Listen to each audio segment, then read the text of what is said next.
I had been planning the trip for months. The idea was simple. I wanted to spend a few days hiking alone in the mountains, away from people, away from the noise of the city, away from everything that kept me restless at night. I wasn't someone who needed luxury or comfort when I traveled. What I craved was silence, space, and the slow rhythm of moving my body forward step after step with nothing but the sound of my breathing and the wind through the trees. It was early September when I finally packed my gear. The weather was supposed to be stable, not too hot during the day, not too cold at night, with only a small chance of rain. My backpack was heavy with the usual things: tent, sleeping bag, food for 4 days, water filter, first aid kit, a small knife, and my map with the route I had marked in red. My plan was to hike a section of a remote mountain trail that didn't attract many visitors, camp in the woods along the way, and return by the end of the week. I parked my car near a gravel forest road where the trailhead began. There were no other cars parked there, which gave me some comfort. I liked the idea that I'd be alone. It also made me aware that if anything happened, there would be nobody nearby to help. I tightened the straps of my backpack, locked my car, and started walking. The first part of the hike was peaceful. The trail wound through tall pine trees, their needles soft under my boots, the air carrying the sharp smell of resin. A few birds flitted across the branches, but otherwise it was quiet. The ground was dry, and the sunlight fell through gaps in the canopy in scattered beams. I could feel the weight of the pack digging into my shoulders, but I knew my body would adjust after a few miles. After about 2 hours, I crossed a small wooden bridge over a stream. The water was cold and clear, rushing quickly between smooth stones. I filled one of my bottles, filtered it, and drank deeply before moving on. The trail started climbing more steeply, and the trees grew thinner as the altitude rose. My shirt clung to my back with sweat, and I stopped often to catch my breath. I didn't see a single person the entire day. The only signs of humans were old trail markers painted faintly on rocks and trees. I liked it that way. It felt like the mountains belonged to me alone. By late afternoon, I reached a small clearing that looked like a good spot to set up camp. The ground was relatively flat, and there was a line of bushes that offered some shelter from the wind. I dropped my pack, stretched my aching shoulders, and began pitching the tent. The routine was comforting. Unfold the poles, slide them into the sleeves, stake the corners. When it was standing, I unrolled my sleeping bag inside and then sat outside to cook. I boiled water on my small stove and poured it into a bag of dehydrated rice and vegetables. The smell rose in the cooling air as the sun dipped behind the ridge. I ate slowly, watching the shadows deepen between the trees. When darkness came, it came fast. The forest seemed to swallow the last bit of light, and the air grew cold. I zipped myself into the tent, pulled the sleeping bag up to my chin, and listened. There was only the sound of crickets, the occasional rustle of leaves, and the distant rush of water from the stream I had crossed earlier. I felt safe enough and drifted into sleep. The next day, I woke early, stiff but rested. I packed up camp, shouldered my pack again, and continued. The trail grew rougher, narrower, and more uneven as it climbed higher into the mountains. At times, I had to scramble over rocks, grabbing at roots and branches for balance. By midday, clouds had gathered. They were thick and gray, moving fast. I checked my map and saw that the trail followed the side of the ridge before dropping into a valley. It didn't look too far, but I knew mountains could be misleading. I quickened my pace, hoping to set up camp before rain came. It began with a light drizzle, then quickly turned heavier. I pulled my rain jacket over my head, but the water still soaked through my pants and ran down into my boots. The trail grew slippery, mud sticking to my soles, making every step harder. I lost the trail at one point. The red paint marker that should have been on a rock was gone, washed out by years of weather. I wandered in circles for almost half an hour, scanning the ground, before I finally spotted a faint path leading down. My heart had been pounding with frustration and a touch of fear, but the relief of finding the way steadied me. By evening, the rain stopped, but everything was wet. I set up camp in a damp hollow surrounded by ferns. My clothes clung to me, and I shivered while trying to light the stove. Took several tries, but finally the flame caught. The hot meal warmed me, though the wetness still seeped into my bones. That night, I heard something outside the tent. At first it was faint, just a soft rustle of leaves. Then it grew louder, like something heavy stepping on wet ground.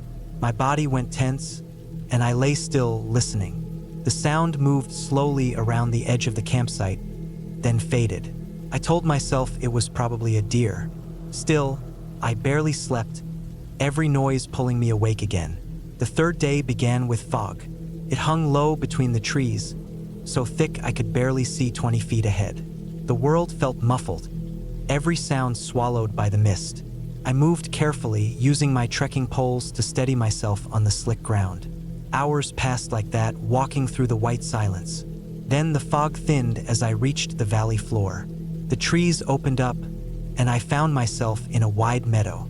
Tall grass brushed against my legs, and a line of mountains rose dark and sharp beyond.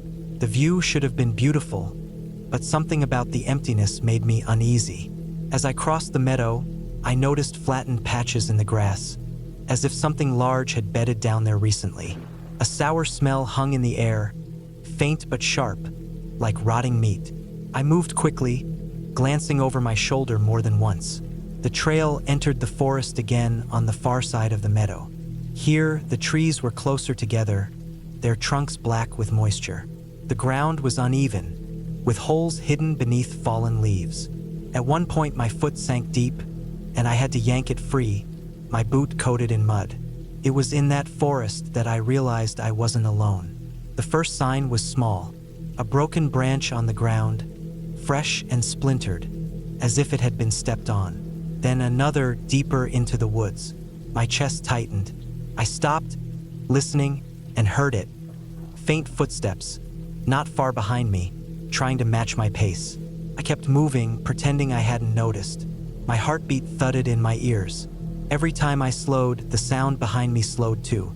Every time I quickened, it quickened. By late afternoon, I forced myself to keep calm. Maybe it was another hiker, though I hadn't seen anyone for days. Maybe they were just keeping distance, but the way they lingered just out of sight felt wrong. When I reached a small stream, I knelt to filter water. My hands trembled slightly as I worked. In the trees across the stream, I thought I saw movement, a figure slipping behind a trunk. I blinked hard, but when I looked again, there was nothing. I pushed on until the light faded, but I didn't stop at the first campsite I saw. I kept going, trying to put distance between myself and whatever was behind me. Finally, exhausted, I chose a hidden spot off the trail. I set up the tent quickly, barely eating before crawling inside. I left my headlamp off, lying in the dark, listening. At some point in the night, I woke to the sound of twigs snapping. My skin prickled. The sound came closer, then stopped. I held my breath, straining to hear. After a long silence, I finally drifted into restless sleep.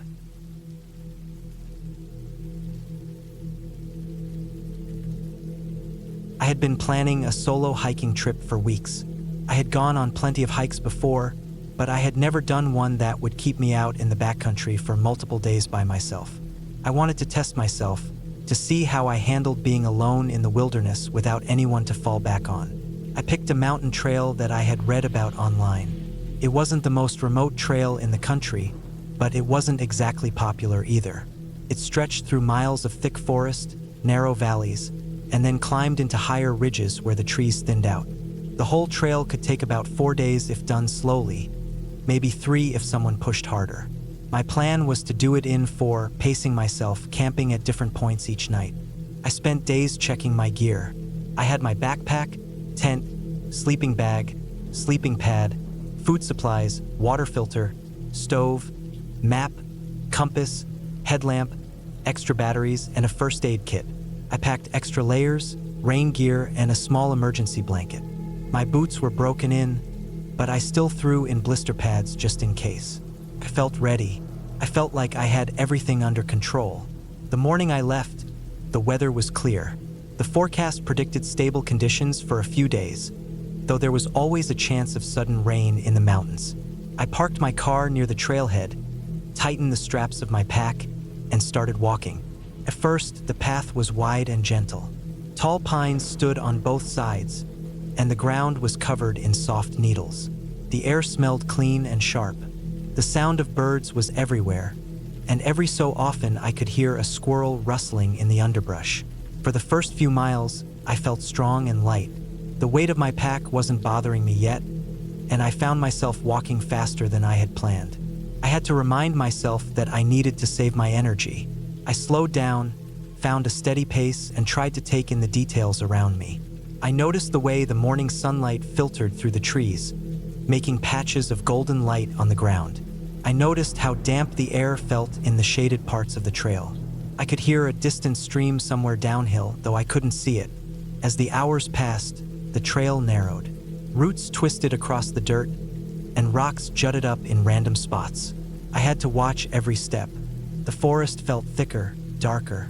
I hadn't seen another person since leaving the trailhead, and I knew I probably wouldn't see anyone else for the rest of the day. That thought was both exciting and slightly unsettling. There's a certain quiet that settles in when you realize you are truly alone.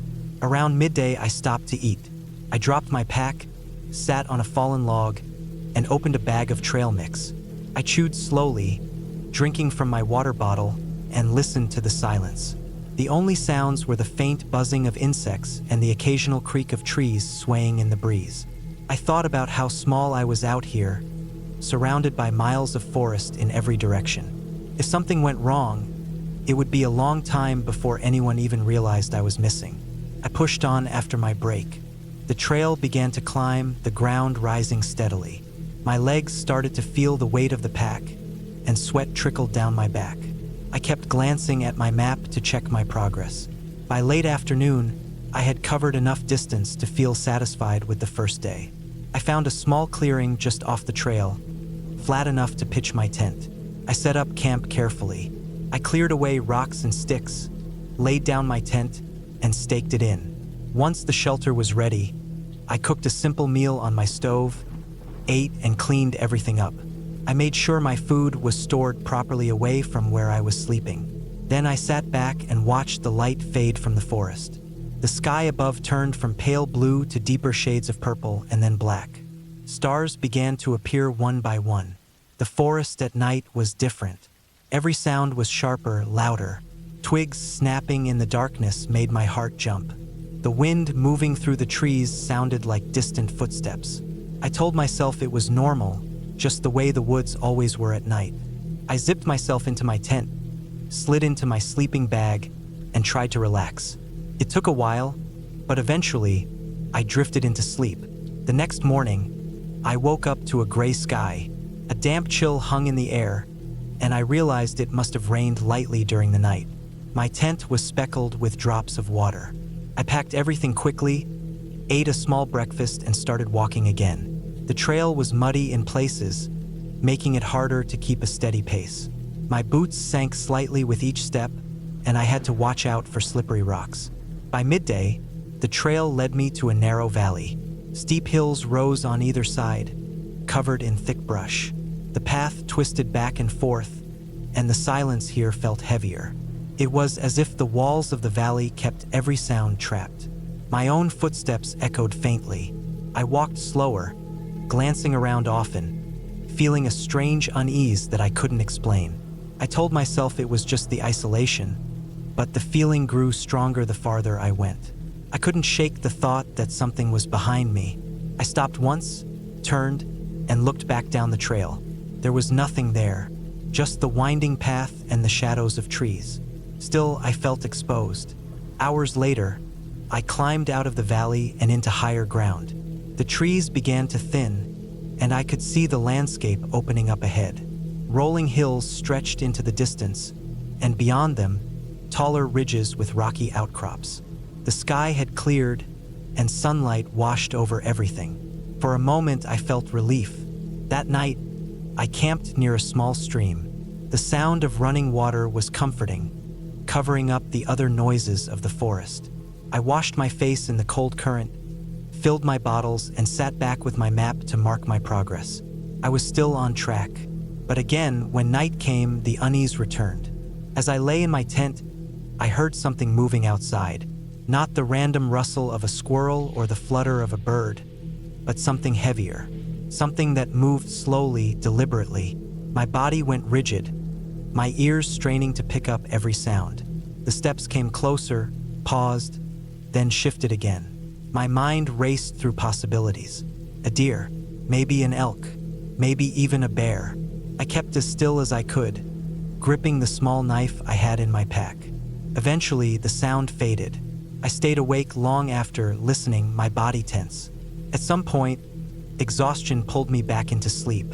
The next morning, I stepped outside and searched the ground around my tent. In the soft dirt near the stream, I found prints. They were large, wider than my hand. Bear. The realization made my stomach twist. I had camped too close to a water source, a place where animals naturally came to drink. I should have known better. I packed quickly and moved on. My legs felt heavier that day, but I forced myself to keep going. The trail grew steeper, winding into the ridges. The forest thinned further, replaced by stretches of open ground dotted with low shrubs. The sun was hotter here, and I drank more water than usual. I checked my map and realized I needed to ration carefully. The next reliable water source was miles away. As I climbed higher, the wind picked up. It howled through the ridges, carrying dust and grit. I pulled my hood up and kept my head low. The path narrowed, cutting across steep slopes where one wrong step could mean a dangerous fall. My focus had to be sharp. My legs ached with every step, and the straps of my pack dug into my shoulders. By the time I found a flat spot to camp, the sun was already sinking. I was too tired to cook much, so I ate a quick snack and crawled into my tent. My body throbbed with exhaustion, but my mind was restless. Every time I closed my eyes, I pictured the bear tracks by the stream. I thought about how easily something could happen out here. A wrong step, a wrong choice, and it would be over. The third day was the hardest. Clouds gathered early, dark and heavy. By noon, rain started. At first it was a drizzle, then a steady downpour. The trail turned into slick mud, and every step became a struggle. My clothes clung to me, soaked through. My boots squelched with water. My map grew damp despite the plastic sleeve I had kept it in. The rain didn't stop, came down harder, drumming against my hood and making it hard to hear anything else. The forest blurred in the gray haze. I trudged forward, my legs burning, my back aching. The weight of the water in my clothes and gear made every movement harder. I slipped several times, catching myself on roots and rocks. When I finally stopped, I was drenched and shivering. I set up my tent with trembling hands, struggling to keep it dry enough inside to crawl into. My sleeping bag was slightly damp, but it was better than nothing. I stripped off my wet layers, pulled on my dry set, and curled up inside the bag. My body shook violently as I tried to warm up. That night, the storm raged outside. Wind whipped against the tent, and rain hammered the fabric. I lay awake for hours, listening to the storm, praying the tent stakes held. If they pulled out,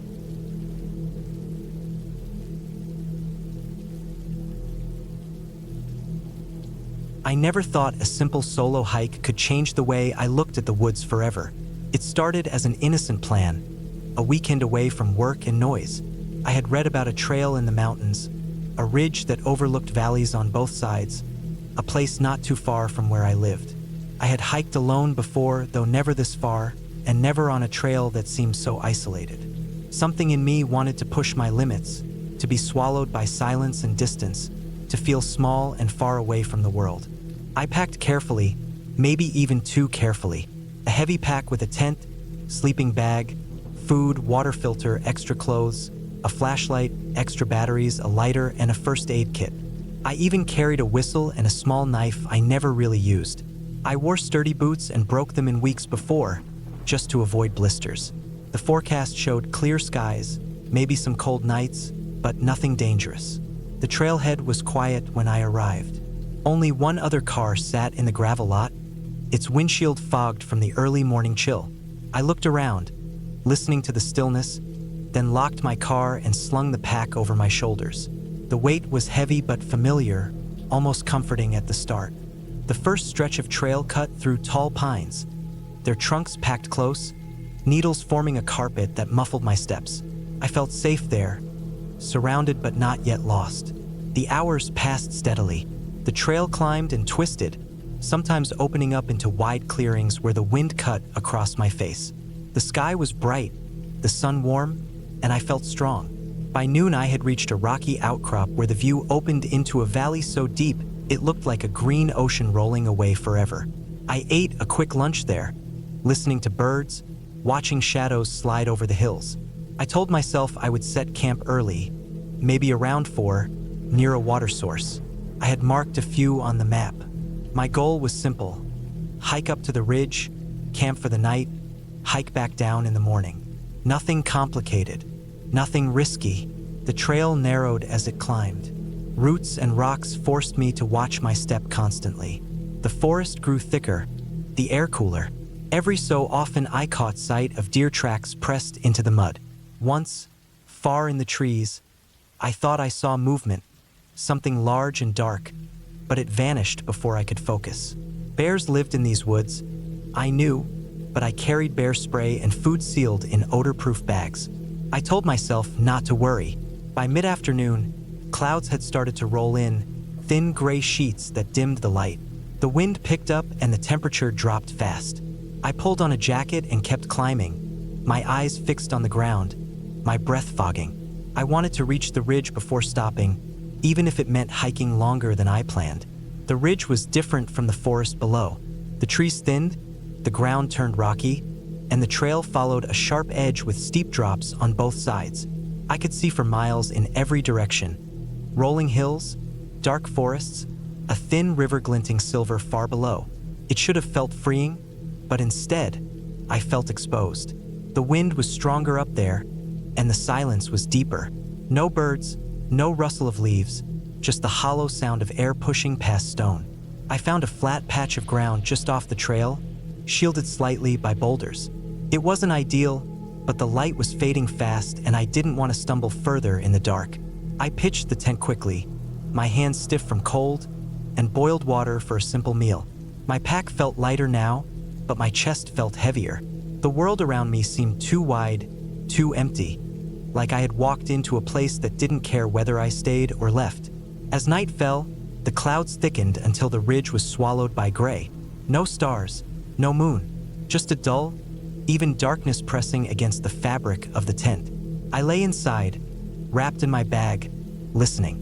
The wind made strange sounds as it pushed through gaps in the rocks. It was never steady, sometimes a low whistle, sometimes a deep groan. Every so often I thought I heard something else, a faint crunch, a shifting stone. I told myself it was the ridge settling, nothing more, but I couldn't shake the feeling that something moved out there, slow and heavy, staying just beyond sight. I barely slept. Every time my eyes closed, a new sound snapped them open again. At one point, I thought I heard breathing outside the tent. Not wind, not rustling fabric, but a deep and steady inhale, then a long exhale, too close. My heart pounded as I lay still, holding my breath, listening. It lasted only a few seconds before the wind rose again, and I told myself it had to be my imagination.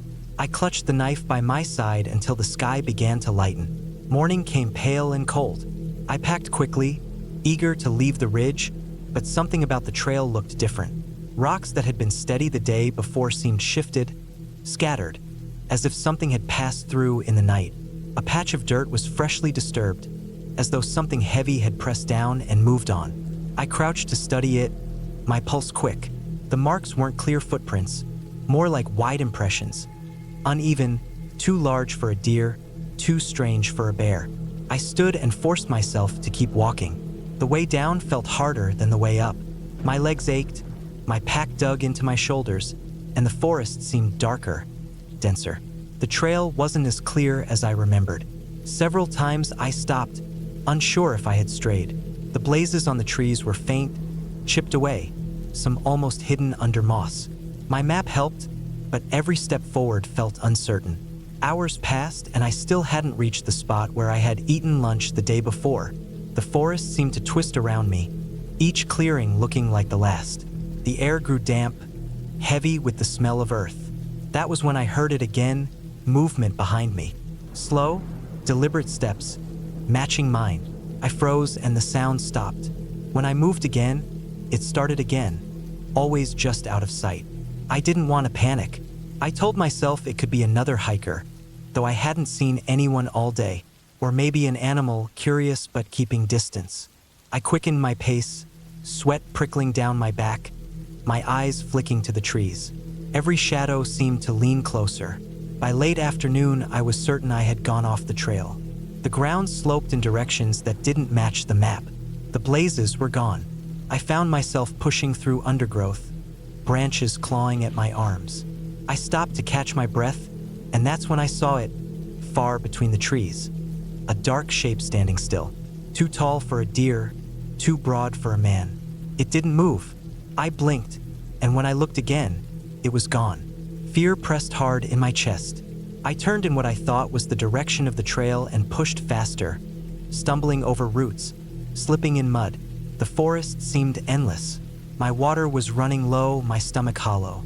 Evening crept in fast, shadows stretching long, swallowing the ground. I knew I couldn't keep moving blindly in the dark. I found a hollow beneath a leaning tree and forced myself to stop. My hands shook as I set the pack down. I wanted to keep moving, to run until I found the trail, but exhaustion weighed me down. I pulled my sleeping bag out and wrapped it around myself, sitting against the trunk, not even setting the tent. I needed rest, even a little, before trying again.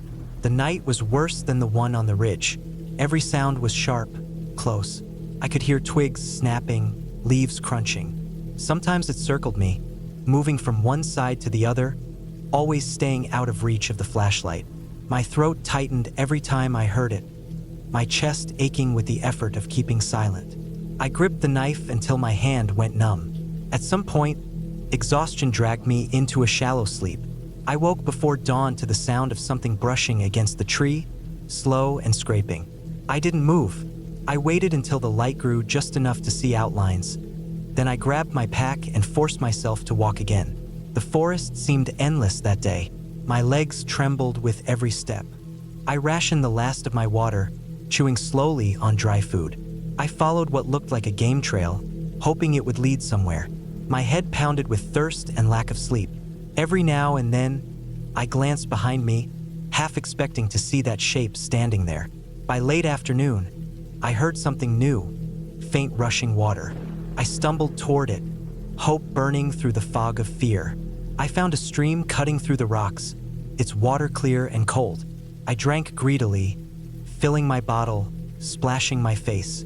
My chest eased for the first time all day. Then I saw it again. Across the stream, in the trees, the dark shape stood watching. No movement, no sound. I froze, water dripping from my hands. My mind screamed to run, but my body refused. I blinked hard, and it was gone. The woods stood empty again. I didn't waste another second. I followed the stream downstream, hoping it would lead to a larger river, maybe even a road. My feet slipped on wet rocks, but I kept moving, refusing to stop. The sky darkened, clouds rolling in heavy and black. Rain began to fall.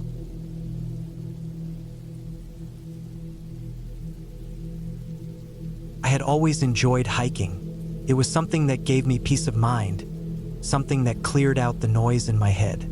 I liked being alone in the woods, away from traffic, away from people, away from constant screens. The quiet sound of leaves moving in the wind, the smell of damp soil, the crunch of rocks under my boots. It was something I looked forward to all week while working at my desk. That fall, I planned a long solo hike into a part of the forest I had never explored before. I had looked at maps for weeks. The area was known for its rugged terrain, old logging roads, and forgotten trails that twisted through thick pine and oak forests. It wasn't a popular hiking spot, which was exactly why I chose it. I didn't want to run into other people.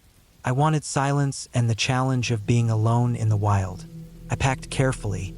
My backpack held a small tent, a sleeping bag, water filter, a headlamp, extra batteries, a first aid kit, a camp stove, and just enough food to last 3 days. I had 2 large bottles of water and planned to refill them from streams along the way. I strapped a knife to my belt and carried a small can of bear spray in the side pocket of my pack. I wasn't scared, but I wasn't stupid either. The first day started well. The trailhead was nothing more than a dirt pull-off beside an old gravel road. There wasn't even a proper sign, just a faded wooden post with a barely visible arrow carved into it. The air was crisp, the leaves were turning orange and red, and I felt that deep excitement I always felt before heading into the woods. The trail started out wide, but within the first mile it narrowed to a single path choked with roots and rocks.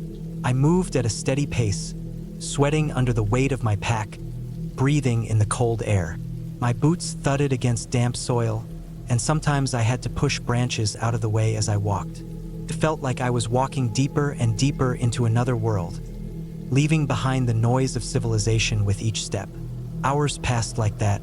I crossed small streams, followed switchbacks up steep hills, and walked along ridges where I could see the tops of trees stretching for miles. I didn't see another person all day. By late afternoon, I reached a clearing where I decided to set up camp for the night. The clearing wasn't big, but it was flat with just enough space to pitch my tent between 2 thick trees. I set it up quickly, unrolled my sleeping bag, and started my little camp stove to boil water for dinner. The sun dropped lower, and the woods turned darker. Shadows stretched long across the clearing, and the air cooled quickly. As I ate, I felt completely alone. The silence was heavy, broken only by the occasional rustle of leaves when the wind blew. I felt good, though. Tired from the miles I had walked, but good. My body ached the way it always did on the first day of a long hike, but it was the kind of ache that made me feel alive. That night, as I crawled into my sleeping bag, I thought about how quiet it was. Not just peaceful, but so quiet it almost felt unnatural. Back home, even in the middle of the night, I could always hear something. Cars, neighbors, dogs barking. Out there, I heard nothing but my own breathing. Sometime during the night, I woke up to a sound. At first, I thought I had dreamed it, but then I heard it again. A slow crunch of leaves outside my tent. My heart started pounding, and I held my breath. The sound moved very slow, like something stepping carefully. I reached for my knife and sat frozen in the dark. The sound came closer, then stopped. I strained my ears, trying to tell what it was. Could have been a deer, could have been anything. But then I heard another sound, something that made my stomach twist. It was the faint snap of a branch breaking under weight. I stayed still, gripping the knife, listening for what felt like forever. After a while, the sound faded. I lay awake until dawn, barely sleeping again, waiting for daylight to chase away that fear. The next morning, the forest looked calm and harmless again. Sunlight spilled through the trees, and everything seemed normal. I told myself it must have been a deer or some other animal, and I packed up to keep moving. The second day was harder. The trail became rougher, sometimes disappearing into overgrowth that forced me to push through thorny bushes. I had to climb over fallen trees and wade through muddy patches that tried to suck the boots off my feet. By mid-afternoon, I noticed something strange. The map I had printed didn't match the trail anymore. I checked and rechecked it, turning it in my hands, trying to make sense of where I was. The trail had forked several times, and I had taken what I thought was the right path, but the landmarks didn't line up. I tried not to panic, telling myself I just needed to keep heading north and I'd hit the ridge marked on the map. Hours later, I realized I was lost. The trail I followed narrowed until it was hardly a trail at all. It turned into patches of dirt winding through thick underbrush. My clothes snagged on branches, my arms and hands were scratched, and sweat soaked my back. I felt the weight of the forest pressing in, like the trees were closing around me. When the sun started to sink again, I knew I needed to stop. I found another small clearing and set up camp. My throat was dry, so I filtered water from a nearby stream and forced myself to eat even though I wasn't hungry. My nerves were too raw, my stomach knotted with unease. That night, I heard the sounds again. At first, it was faint, like something moving in the distance. Then it grew closer, slow footsteps crunching on dry leaves. They stopped and started again, circling the edge of the clearing. My skin crawled, and I lay there in the dark, gripping the knife again. My ears strained until they ached. I wanted to convince myself it was an animal, but the sound was too deliberate, too slow, like something or someone was walking around the camp, trying not to be noticed. I didn't sleep much at all that night. Every time my eyes closed, I jerked awake, certain I heard something moving closer.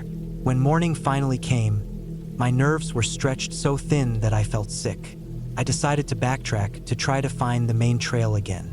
I should have turned back the moment I noticed the map didn't line up, but I hadn't wanted to admit I was lost. Now I just wanted to get out. But when I tried to retrace my steps, nothing looked familiar. The forest seemed different, like it had shifted overnight. I walked for hours, and the more I tried to find something recognizable, the more I realized I had no idea where I was. By late afternoon, my legs were trembling from exhaustion. I dropped my pack and sat against a tree, wiping sweat from my face. The woods were silent again, the kind of silence that made my skin crawl. I thought about using my phone, but when I pulled it out, there was no service. The battery was already draining fast, and I turned it off to save what little power was left. That evening, I set up camp again, even though I didn't want to stop. My body couldn't keep moving. I ate a handful of trail mix and drank water, my hands shaking. The woods darkened quickly, and I sat inside the tent with the knife in my lap, listening. The sounds came back. This time they were louder, closer, circling again. Crunch, pause, crunch. The pattern made my stomach twist. It wasn't the random noise of an animal moving through the woods. It was too careful, too steady. I felt trapped inside the tent, my chest tight, heart pounding so hard I thought it would burst. At one point, the sound stopped right beside my tent. I held my breath, my fingers locked around the knife handle. I could hear the faint creak of weight shifting on the ground outside, like someone standing just a few feet away. I sat like that for what felt like hours, frozen, my muscles aching from the tension. Eventually, the sound moved away, fading into the woods. But I didn't sleep at all. I just sat there in the dark, waiting, until the sky finally lightened again. The next day, I made a decision. I needed to keep moving, no matter what. Sitting still made me feel like a target. I stuffed everything into my pack and pushed deeper into the woods, hoping to find a road or a landmark. But the deeper I went, the worse things got. The terrain grew steeper, and I had to climb slopes on my hands and knees. My legs burned, my shoulders ached, and my throat was raw from thirst. I tried to stay calm, but every shadow made me tense. Every sound made me whip my head around. I knew I wasn't alone out there. I don't know if it was one person or more than one, but someone was out there, following me. The sounds were always just far enough behind me that I couldn't see anything when I turned, but close enough that I knew I wasn't imagining it. By the fourth day, I was completely drained.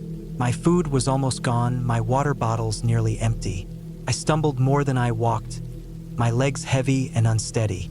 I thought about my family, about how stupid it had been to come out here alone. That evening, I didn't set up the tent. I didn't have the strength. I just lay against a tree, knife still in my hand, my head nodding as I drifted in and out of shallow sleep. I woke to the sound of movement again. This time, it wasn't circling. It was coming straight toward me. I scrambled to my feet, clutching the knife.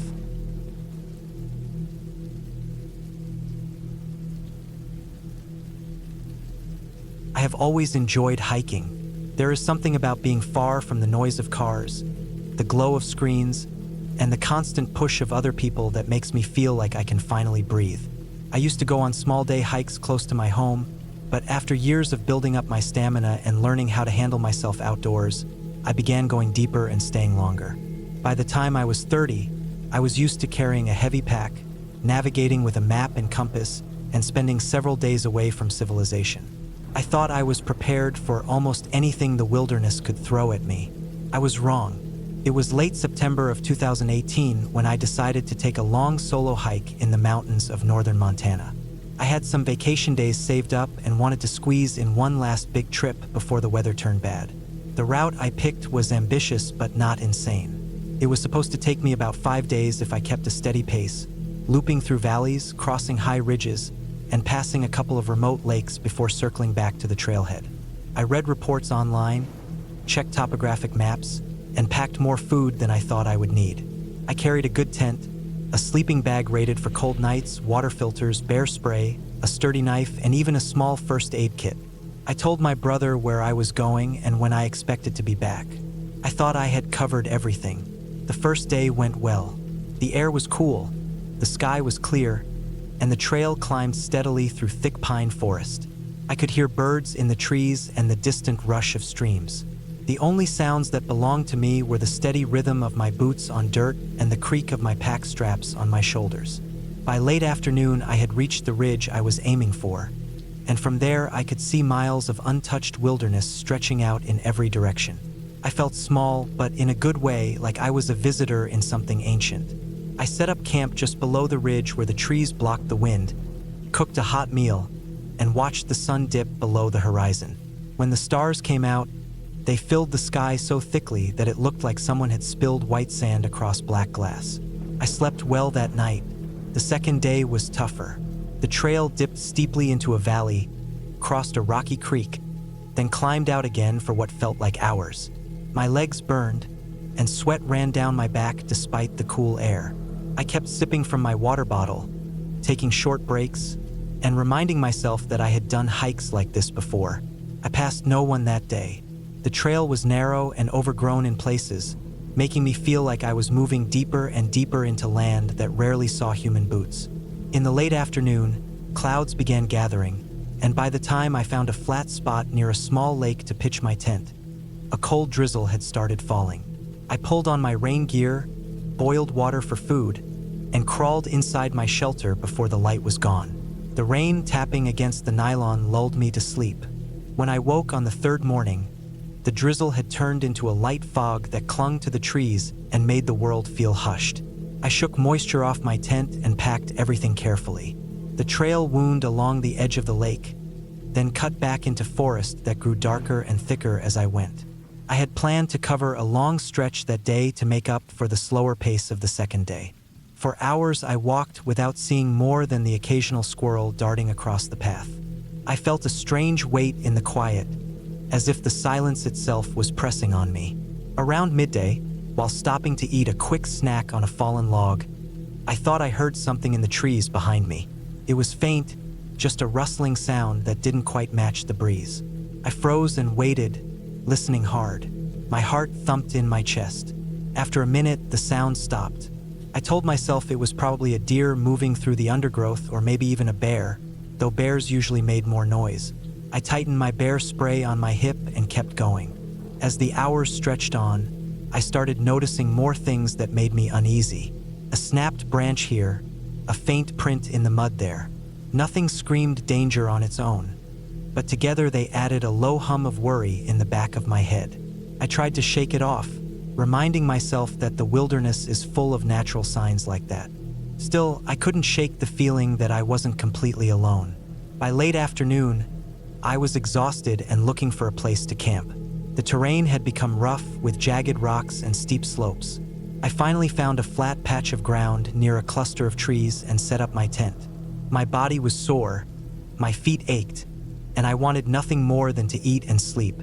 After dinner, I sat outside my tent for a while, watching the fog thicken in the low valley below me. I heard a noise again, something faint, like movement among branches farther down the slope. My skin prickled. I stayed still for a long time, scanning the tree line. Nothing moved. Eventually, I convinced myself I was just being jumpy and crawled into my sleeping bag. That night was the first time I woke up sweating and shaking. I had been asleep for only a couple of hours when I thought I heard footsteps outside my tent. They were slow, deliberate, and heavy enough to be more than just a small animal. I held my breath, every muscle tense, my ears straining to catch the faint crunch of something moving across the ground. The sound circled partway around the tent and then stopped. I lay frozen, clutching the handle of my knife. Minutes stretched on like hours. At last, the sound faded into silence. I didn't dare move until the sky began to lighten. When I unzipped the tent in the morning, the ground around it looked normal, except for one spot where pine needles were pressed down, as if something had stood there. I told myself it had to have been a deer or maybe even a moose. Still, I felt shaken and tired from lack of sleep. I considered cutting the trip short and backtracking, but the fastest way back was to keep following the loop until it circled around. Turning back would take just as long, if not longer. I forced myself to keep going. The fourth day was when everything truly went wrong.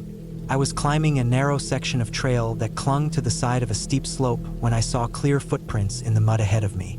They were boot prints and fresh. The edges were sharp, not softened by rain or time. My stomach dropped. This trail was remote. I hadn't seen a single person since I left the parking lot days earlier. For there to be fresh prints here meant someone else was out here, moving in the same direction as me and close. For a moment, I felt a rush of relief. Maybe it was another hiker, and maybe I could even catch up to them, exchange a nod, and not feel so alone. But the more I stared at the prints, the less comforted I felt. They were deep, as if the person was carrying a heavy load, but they zigzagged strangely, sometimes veering off the trail and then back again. Something about the pattern looked wrong. I couldn't explain why, but the sight made me want to turn around and run. I didn't run, though. I walked faster, keeping my eyes sharp, my pulse hammering. For hours, I followed those prints until they faded into rocky ground. I kept glancing behind me, half expecting to see someone following. The trail grew rougher and harder to navigate, and I stumbled more than once. By the time the light began to fade, I was desperate for a safe place to stop. That evening, I set up camp in a hollow between two ridges. I cooked quickly, barely tasting the food, and kept looking over my shoulder. The forest seemed too still, the air too heavy. When I finally crawled into my tent, I lay awake for a long time, listening. At some point, I drifted off. I woke again to the sound of something brushing against my tent. My eyes flew open, my chest tight. It was not the wind, it was steady, dragging along the fabric, pausing, then moving again. I gripped my bear spray and my knife, my heart slamming against my ribs. The sound moved from one side of the tent to the other, slow and careful. Couldn't breathe. Finally, after what felt like forever, it stopped. Silence pressed in, heavy and suffocating. I didn't sleep again that night. When morning came, I packed in a rush, barely eating. My hands shook as I stuffed gear into my pack. I wanted nothing more than to get back to my car, to get out of those mountains. I pushed hard that day, covering miles through rough terrain. My nerves stretched thin. Every snapped twig, every shadow between trees made me flinch. By the afternoon, I was descending into a valley that would eventually lead me toward the final stretch of the loop. The forest here was darker, denser. That was when I saw it. A small clearing ahead with ashes from an old fire pit. Scattered around were bones. Deer bones, I told myself at first, but when I stepped closer, I wasn't so sure. Some were small, too small. My stomach turned. I backed away quickly, refusing to look closer. My skin crawled with the feeling that I had stumbled onto something I wasn't supposed to see. I pushed on, barely stopping for breaks. That night, I forced myself to camp in the open, on a patch of exposed rock where nothing could creep close without me hearing it. I hardly slept. I thought about the strange prints, the sounds outside my tent, the bones by the fire pit. I wondered if someone dangerous was out here, watching me. On the fifth morning, I started early, moving fast. My body was exhausted, but fear kept.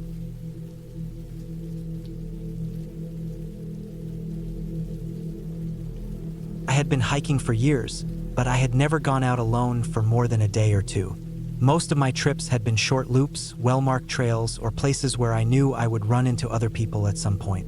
But that year, I decided to push myself. I wanted to do something bigger, something that would make me feel like I had really tested myself. So I picked a long section of a remote trail that wound through deep forest, crossed rivers, and climbed into the mountains before looping back toward a small town. I planned it carefully. I had my map, compass, backup GPS, plenty of food packed into bear-proof containers, and enough water filters to last. My pack was heavy, but I thought it was manageable. I had trained for weeks leading up to it, walking with weight, going up hills, trying to build up the strength and endurance I would need. Still, as I locked my car at the trailhead early that morning, I felt a little uneasy. The parking lot was empty. The air was cool, and the forest ahead of me looked endless. The first day started well. The trail was wide and easy to follow. Sunlight broke through the trees in spots, making the ground shine where dew clung to the leaves. I kept a steady pace, stopping only for short breaks. By late afternoon, I found a flat spot near a creek where I set up camp. I boiled water, ate, and laid down as the forest grew quiet around me. I thought about how I had several days ahead, all alone, and the idea both thrilled me and made me nervous. The second day was harder. The trail narrowed, roots and rocks made each step slower, and the forest seemed darker. The air felt heavier, thicker.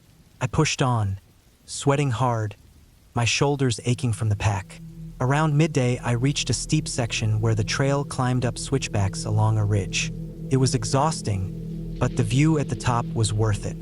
I could see miles of untouched wilderness, ridges folding over one another, valleys hidden below. It reminded me how small I was compared to the land around me. By the third day, things started to feel different. The trail was no longer well-traveled.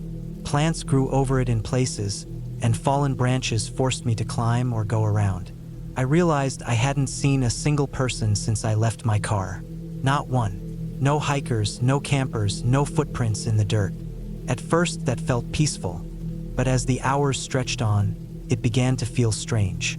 Every time I stopped, the silence pressed in on me. The only sounds were the wind in the trees, the occasional rustle of something moving through brush, and the steady beat of my own heart.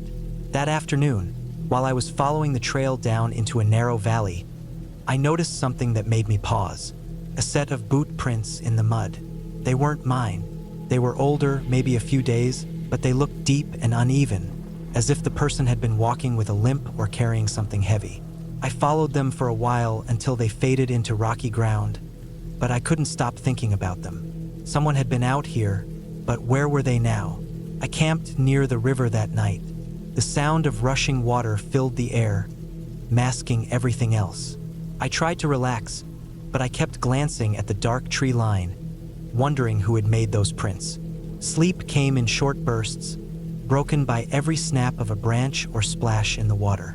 The next morning, I woke up feeling drained. My stomach hurt a little, maybe from the nerves or from drinking too much river water even though I filtered it.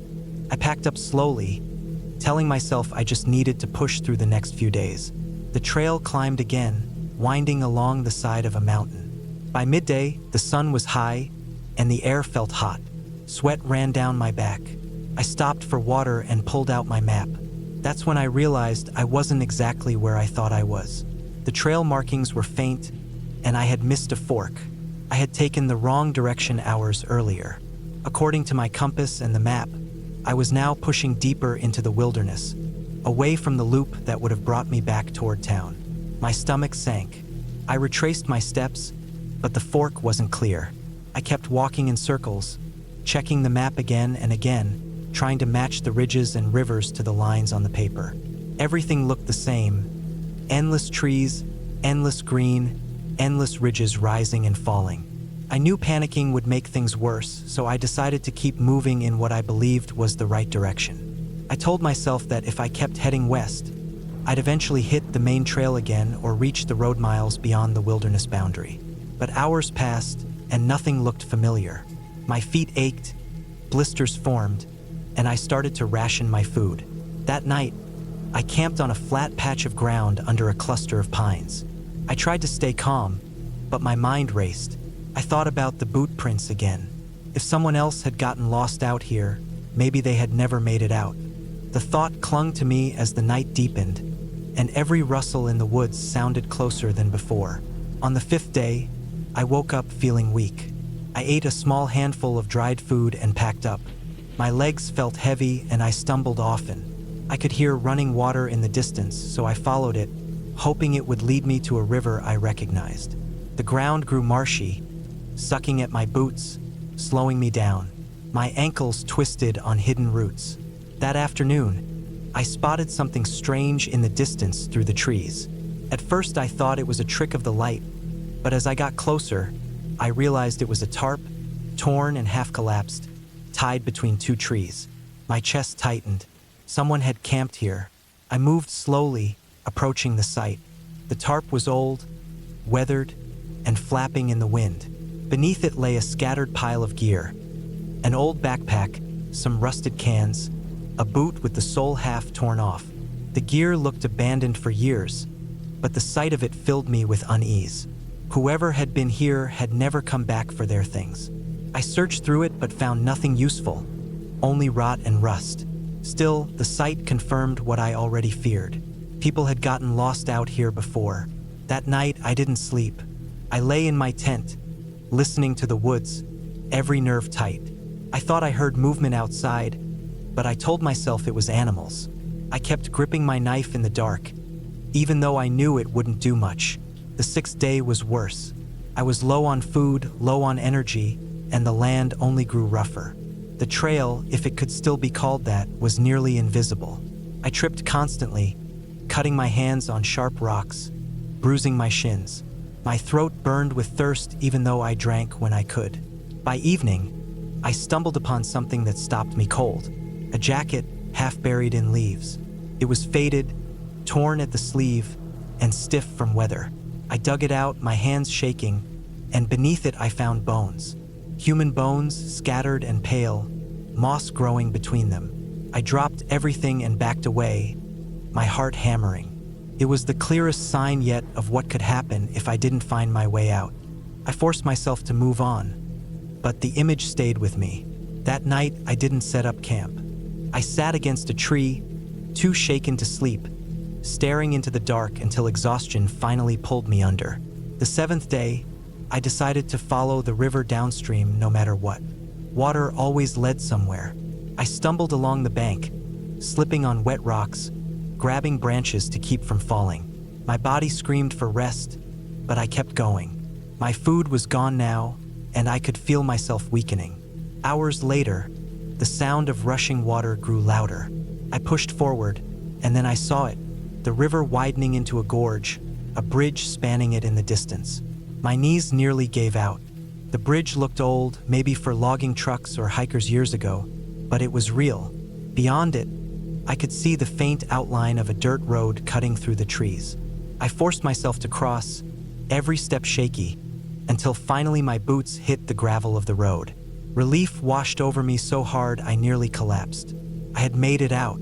I didn't know how far the road would go or how long it would take me to reach a town, but I was out of the woods. The hike that had started as an adventure had turned into a fight for survival. The wilderness had stripped me down, tested every part of me, and nearly swallowed me whole. As I limped down that empty road, I knew I would never forget the silence of those deep woods, the bones beneath the jacket, or the feeling of being utterly alone in a place that did not care if I lived or died. But I had survived, and that was enough.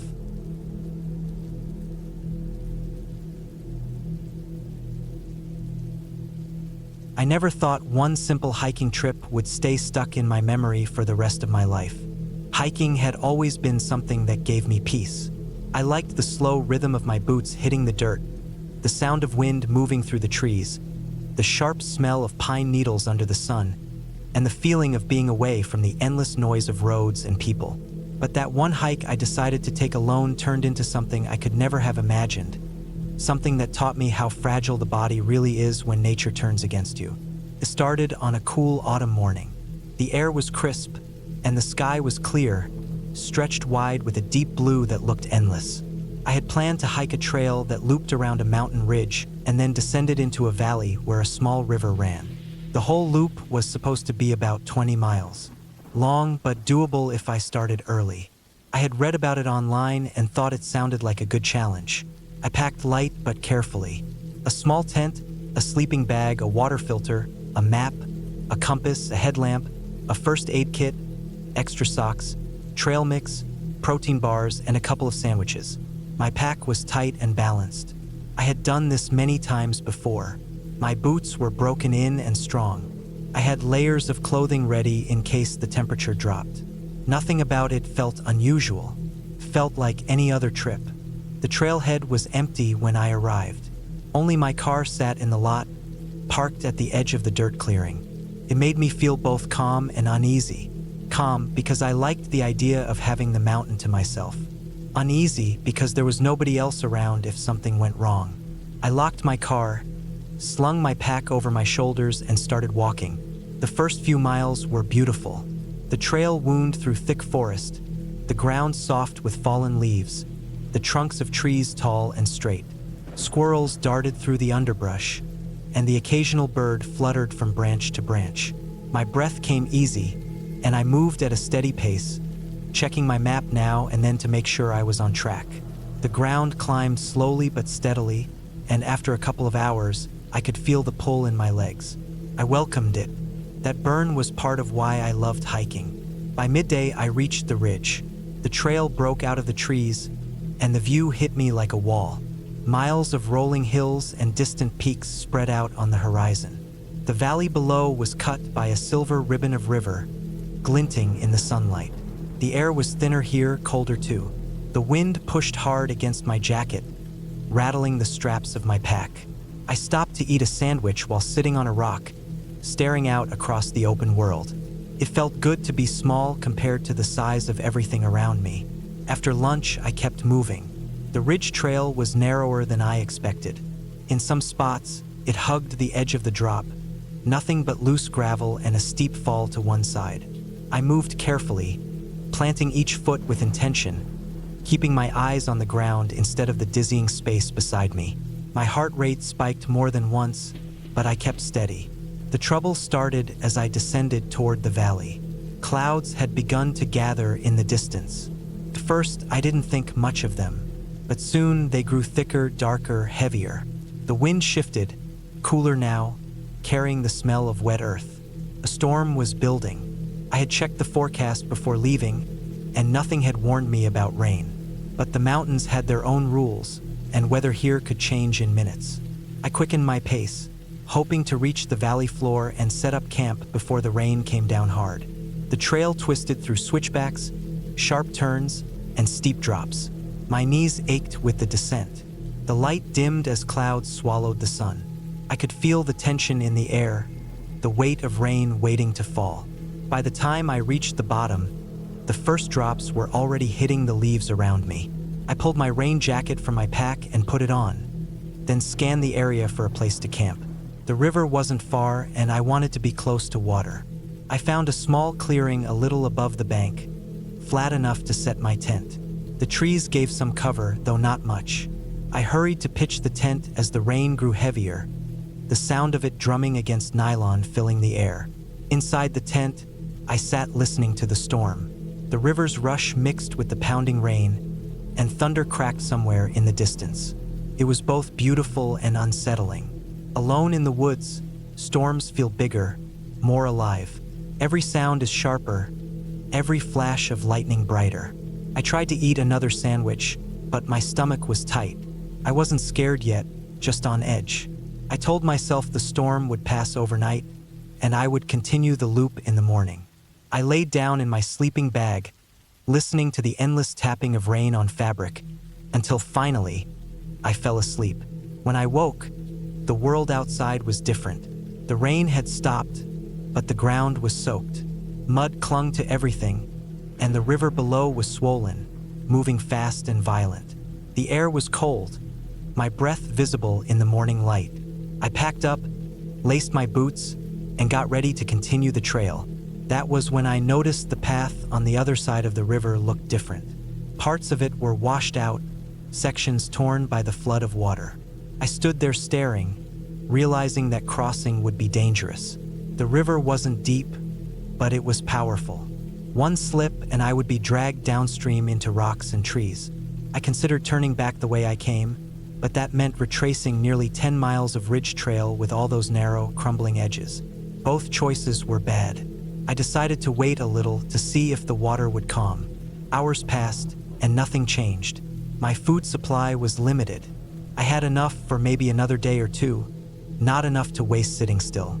I decided I would risk the crossing. I unbuckled the waist strap of my pack in case I fell and had to ditch it. I found a section where the river spread wider, hoping it would mean shallower water. I stepped in. The shock of cold hit me instantly. Felt like knives stabbing into my legs. The current pressed against me, strong and unrelenting. Each step was slow, deliberate. My boots slipped on rocks under the surface. My pack shifted, throwing off my balance. I forced myself to keep moving 1 foot at a time. Halfway across, the river surged harder. My legs slid, and for a terrifying second, I was nearly swept off my feet. I dug my pole into the riverbed, steadying myself, and pushed forward. By the time I made it to the other side, my legs were numb, and I was shaking uncontrollably. But I had made it. The trail, though, was worse than I expected. Whole sections were gone, ripped away by the storm. I had to scramble up muddy banks, pulling myself up by roots, sliding back down more than once. My clothes were soaked, my hands raw from grabbing at wet wood. Hours passed, and the sky darkened again. I realized I would not make it out that day. I searched for another place to camp. I found a small flat spot on higher ground, though it was muddy and uneven. I set up my tent as best I could, shivering as the temperature dropped with the night. I was exhausted, but I couldn't rest. Every sound outside, branches snapping, wind pushing through leaves, kept me on edge. I had no real fear of animals, but I knew how vulnerable I was. That night was long. The cold seeped through the thin walls of the tent. My sleeping bag was damp from the earlier rain, and I couldn't get warm. My body shook uncontrollably, teeth chattering. I curled tight, willing myself to make it until morning. When daylight finally came, I was weaker than I expected. My muscles felt drained, my head heavy. I forced myself to eat a protein bar, to sip filtered river water to keep moving. But I could feel something was wrong. My body was heavier than it should have been, my movements clumsy. The trail ahead was rougher, more overgrown. Branches whipped against my face, mud sucked at my boots. The map I carried looked less and less like what I saw around me. I started to wonder if I had gone off the trail altogether. My compass said I was heading the right direction, but the path was broken and confusing. Panic slowly grew in me. I tried to push it down to keep steady, but as the hours dragged on, the forest thickened, and no clear trail appeared. My water filter worked, but my food was nearly gone. My stomach growled with hunger that only grew sharper with each step. By evening, I admitted to myself that I was lost. I set up camp again, but this time the fear was heavier. I knew nobody was out there looking for me yet. Nobody knew exactly where I had gone. The thought pressed hard on my chest. The next days blurred. My food was gone. My body weakened further.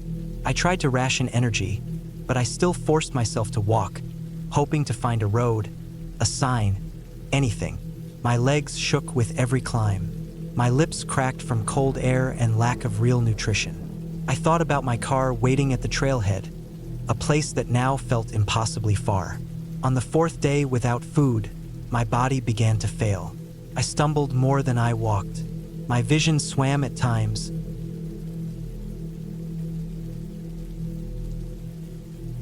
I always thought hiking alone would give me peace.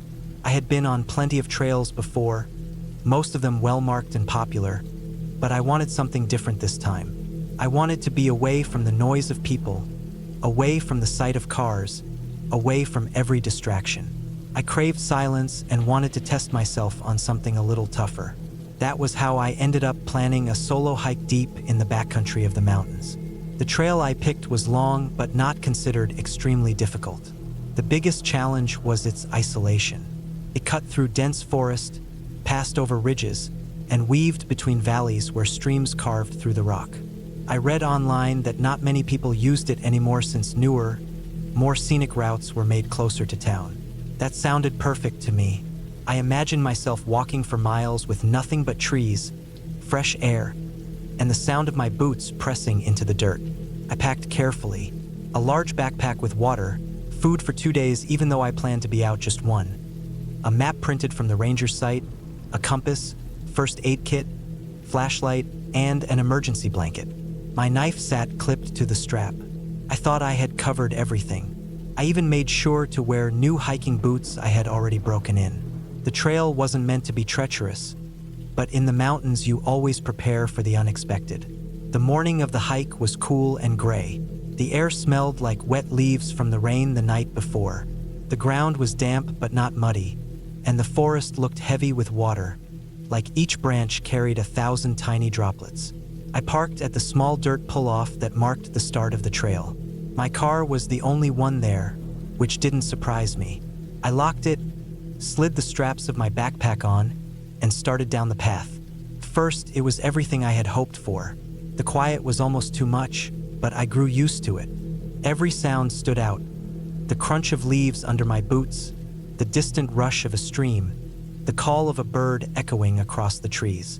The forest was thick and green, and the trail was narrow but visible. I passed old wooden trail markers nailed into trees, faded from years of weather, but they reassured me I was on the right path. I moved at a steady pace. The trail climbed slowly upward and then dipped into valleys, winding like a snake. Hours passed. I stopped once to eat a small snack and drink water, then kept going. My plan was to hike to a ridge where the map showed a clearing with a view of the valley below, rest there, and then make the return before dark. But the farther I went, the more I noticed how little the trail seemed used. Branches stretched across sections of it, forcing me to push them aside. In places, the dirt was covered with so many leaves that the trail almost vanished. I relied on the faint depressions in the ground and the occasional marker to keep my direction. I didn't worry much at first. I told myself it just added to the adventure. By early afternoon, I reached the ridge. The clearing was smaller than I expected, but the view was worth it. The valley stretched for miles, with another ridge rising in the distance. Clouds drifted low, and the air was colder up there. I ate a sandwich while sitting on a rock and felt proud of myself for making it this far. Everything seemed fine. I checked the time. If I left soon, I'd be back at my car before dark. I should have turned around right then, but curiosity got the better of me. I noticed a faint side trail leading away from the clearing, one not marked on my map. It looked like an old path, narrow and half hidden by weeds, but I wondered where it went. Maybe it was an older route or a shortcut. I decided to follow it just for a short while, telling myself I'd turn back quickly. The path was easy to follow at first. It dropped down the side of the ridge into a patch of dense forest. The farther I went, the darker it felt under the trees. The trail thinned until it was little more than pressed dirt winding between trunks. I told myself I'd walk for 10 minutes and then go back. But after 10 minutes, I saw what looked like another clearing ahead and wanted to see it. That was where I made my mistake. The trail ended suddenly in the middle of the woods. There was no clearing, just thick undergrowth and fallen branches. I stood there, breathing hard, annoyed with myself. I turned to go back, but when I did, the trail behind me wasn't obvious anymore. It looked like the forest had closed in, swallowing it. I walked a few steps in what I thought was the right direction, but it didn't look familiar. A tightness formed in my chest. I stopped, pulled out my map, and tried to match my location. But the side trail hadn't been marked, so I had no reference point. I checked my compass. I knew that if I headed west, I'd eventually reach the main trail again, since it ran roughly north-south along the ridge. I calmed myself, took a deep breath, and set off westward. At first, I felt confident. I walked steadily, pushing through brush, stepping over fallen logs, and keeping the compass needle in sight. The forest was quiet, heavier now, like it was pressing on me. Minutes stretched into an hour, then more. The slope of the land changed beneath my feet, dropping sharply into a hollow I hadn't expected. I climbed down, crossed a stream, and forced myself up the other side. Still, no trail appeared. By then, the light was dimming. The forest grew darker, the gray sky above swallowed by branches. I stopped again, sweat running down my back despite the chill. My legs felt heavy. I pulled out the map and tried again, but the shapes of the land didn't match anything. I was somewhere off course, and I didn't know how far. That was when panic started. My heartbeat sped up, and my thoughts tangled. I kept imagining the car waiting miles away, locked and safe, while I stood lost in a maze of trees. I told myself not to waste energy. I needed a plan. I still had daylight, but not much. I decided to find a flat spot and prepare to spend the night if I had to. It wasn't what I wanted, but I knew pushing blindly through the forest in the dark would only make things worse. I found a small rise near a cluster of rocks and cleared space under a tree. I pulled out my emergency blanket and food. The blanket crinkled loudly as I wrapped it around me, reflecting what little body heat I had. I ate a granola bar, drank water, and tried to calm down. The forest around me grew silent as night came. The dark was absolute. I turned on my flashlight, its beam cutting a narrow cone through the black. Every shadow looked alive. Every sound made me tense. The snap of a twig, the rustle of leaves, the distant hoot of an owl. I tried to stay calm, but fear gnawed at me. My mind played tricks, making me think something was watching just beyond the light. I knew it was just animals, probably deer or raccoons, but the fear was real. I barely slept.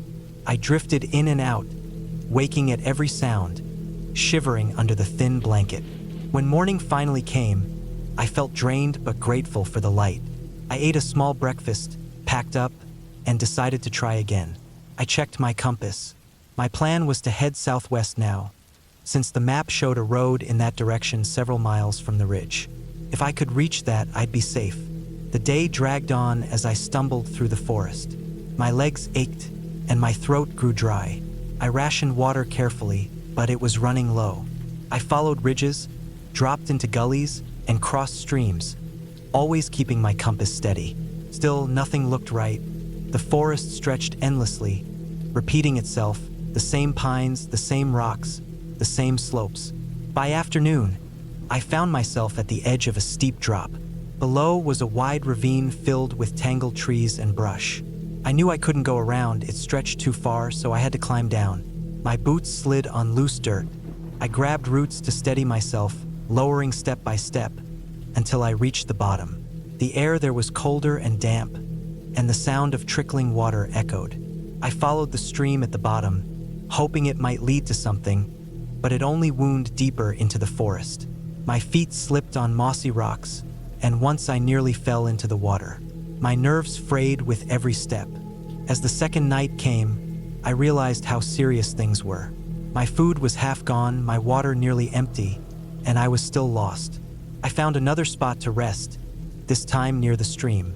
I boiled water with purification tablets and drank, the cold liquid a relief. But the fear never left. The forest at night was worse this time, darker, the noises louder. I thought of home, of my warm bed, of how stupid I had been to follow that side trail. Morning came again and I pushed on, weaker now. I told myself to keep moving, keep trying. Hours passed, but still no sign of trail or road. My legs shook and I stumbled often. Hunger gnawed at me and my thoughts grew scattered. Finally, late in the day, I heard something new. A distant hum, faint but real. I stopped, straining to listen. Came and went like the sound of an engine. My chest tightened with hope. I pushed toward it, clawing through brush, climbing slopes, ignoring the pain in my legs. The sound grew louder.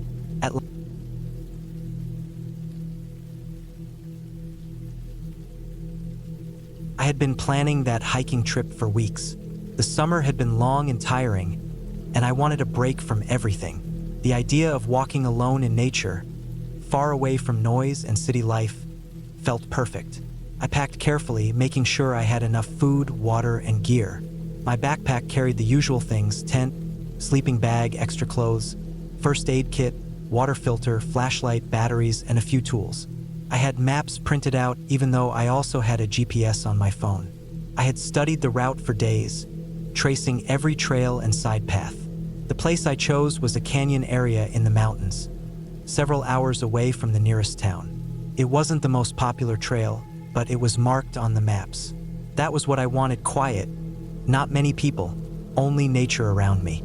I left early in the morning, driving down the winding roads that led closer to the trailhead. The air outside was dry, the sky clear, and the sun was already strong even though it was not even 9 in the morning. I parked my car in a small dirt pull-off, double-checked everything in my pack, locked the car, and started walking. First, everything felt right. The trail was dusty but clear. It wound down gradually into the canyon. The rock walls rose higher the deeper I went. The ground was uneven, scattered with small stones that shifted under my boots. There were dry bushes, cactus plants, and a few twisted trees clinging to the rock. The deeper I went, the quieter it became, until all I could hear was the sound of my boots and the occasional bird. I told myself I'd hike for most of the day, set up camp somewhere near the middle of the trail, and then continue the next morning. My plan was to complete a long loop that would take me 2 full days, maybe a little more. I carried extra water bottles because I knew how dry it would be. Still, the heat was stronger than I expected. By late morning, sweat had soaked through the back of my shirt. My legs already felt heavy, but I was used to hiking. I had done many trips before. I thought I would manage. The canyon was beautiful but also strange. The deeper I went, the narrower it became. The rock walls blocked the wind, and it felt like being trapped in a giant stone corridor. Some sections opened wide with flat sand and scattered rocks, while others squeezed tight, forcing me to sidestep with my pack scraping against the rock. The silence pressed down on me. I didn't see a single person all morning. That was fine at first. I liked being alone. But as the hours passed, the quiet grew heavier. Every sound I made echoed against the walls. Even the crunch of my boots felt too loud. Around noon, I stopped to rest. I sat in the shade of a boulder, drank water, and ate a small meal. The sun beat down on the canyon floor, making the air shimmer. I kept checking my map. I followed the lines with my finger, making sure I was still on the marked trail. But something bothered me. The trail signs had stopped appearing. The path on the ground looked faint in places, as if not many people used it. I told myself it was fine. I had a map, and the GPS still showed the trail line. I decided to keep going. As the afternoon went on, the trail grew harder to follow. The canyon twisted and branched into smaller paths. Some sections looked like trails but weren't. The rock formations looked similar, repeating in ways that confused me. I started second-guessing myself, checking the map every 20 minutes. At one fork, I stopped for a long time, staring down both directions. The left path looked wider, the right one narrower but smoother. The map wasn't clear. My GPS showed both lines merging again, so I picked the wider one. I walked for almost an hour, only to find the path crumbling into boulders with no clear way forward. I had to turn back. That was when the unease began to settle in. I checked my water and realized how much I had already used. The heat made me drink more than I planned. My mouth was dry all the time, and my lips felt cracked. I told myself it was still fine. I had a filter and there might be small streams in the canyon. The map showed some, though it was unclear if they still held water during the season. I kept walking. By evening, the shadows grew long against the canyon walls. The temperature dropped fast once the sun lowered. I had not found a good camping spot. The ground was rocky everywhere, and the canyon sides rose so steep I couldn't climb out to a flat area. I finally found a patch of sand near a bend in the canyon. It wasn't perfect, but I had no choice. I set up my tent quickly as the light faded. The silence of the canyon at night was something I hadn't expected. Once I crawled into the tent, zipped it shut, and turned off my light, it was complete blackness.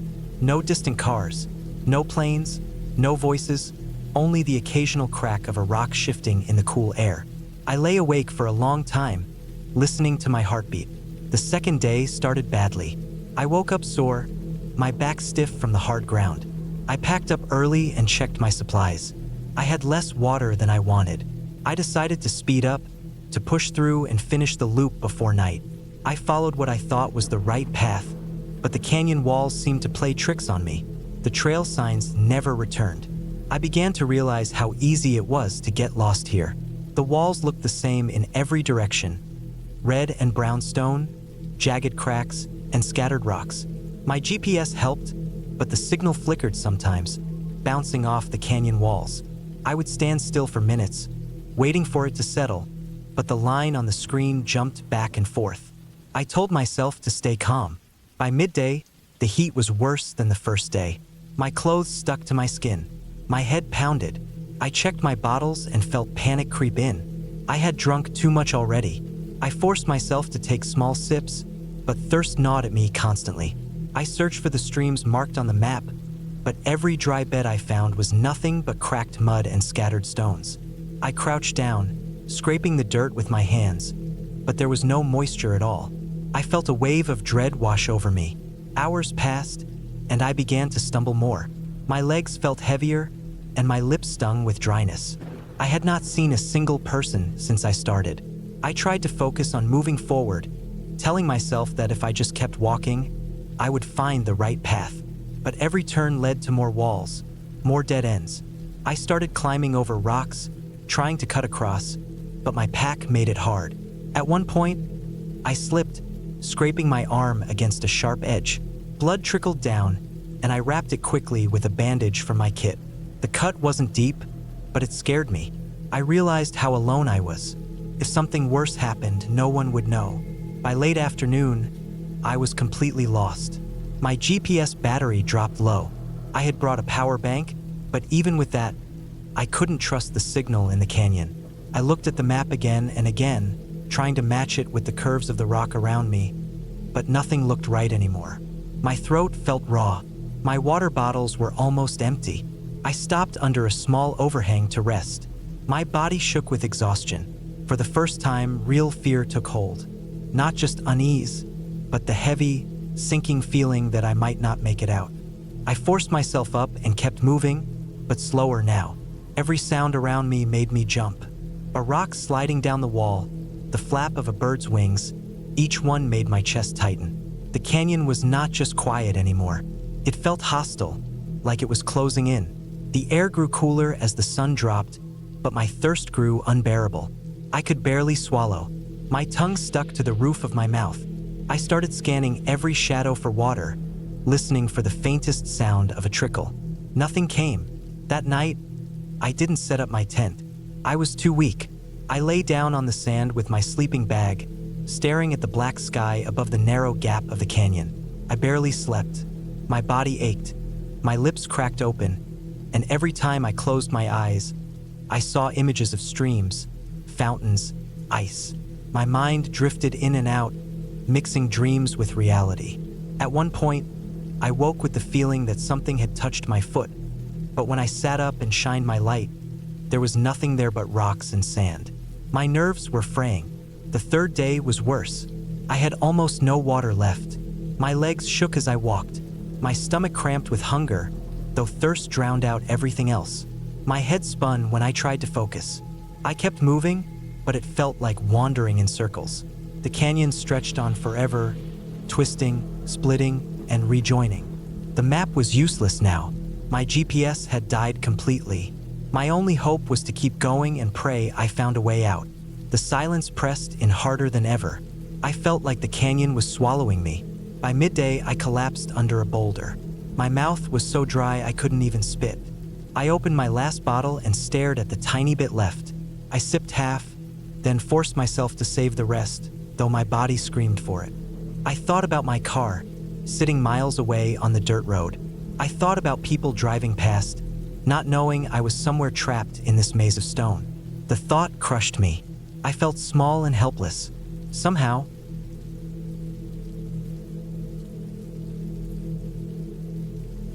I had been planning that hiking trip for months. It was early autumn, the time of year when the air feels cool but not yet harsh, when the leaves are turning and the ground still holds some warmth. I had taken time off work just to do it. I wanted a long, quiet hike, something far from busy towns and paved trails, something that would test me but also clear my mind. I chose a stretch of national forest land in the mountains that had a mix of marked trails and unmarked ones, old logging roads, and backcountry paths. It wasn't a famous hiking spot, which was exactly what I wanted. I packed carefully. I carried a large backpack with food, water, a filter pump, a tent, a sleeping bag, a map, a compass, a flashlight, spare batteries, a first aid kit, and enough clothes for layers. I wasn't careless. I liked the idea of being alone in the woods, but I didn't want to be stupid about it. My plan was to hike in, set up camp near a stream, spend a night, and hike further the next day, maybe making a loop back toward the trailhead.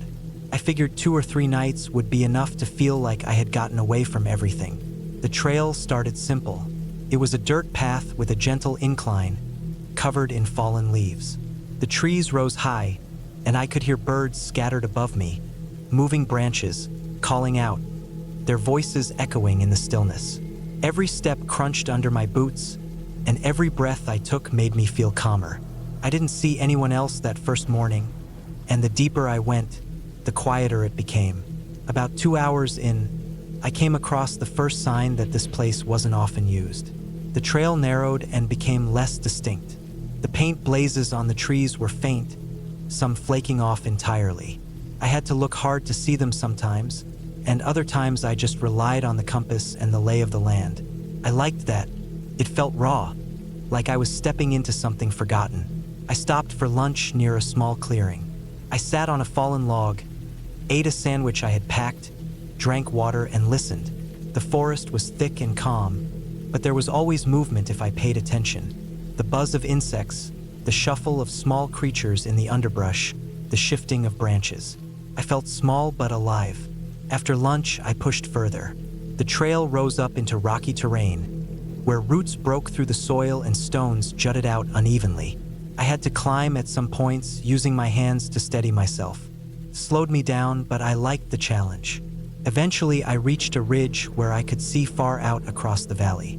Endless trees, rolling hills, and distant peaks filled my view. No houses, no roads, no signs of people at all. Just wilderness stretching on. I decided to camp near a stream I had marked on the map. It meant leaving the main trail and cutting down a smaller one, barely visible under the fallen leaves. I followed it slowly, careful not to lose track. After about 20 minutes, I found the stream. It was narrow, with clear water flowing over stones, the sound gentle but constant.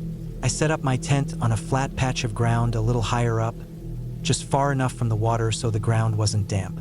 As the sun lowered, the woods grew dim. The shadows stretched long, and the temperature dropped quickly. I built a small fire with the dry wood I gathered, just enough for warmth and light.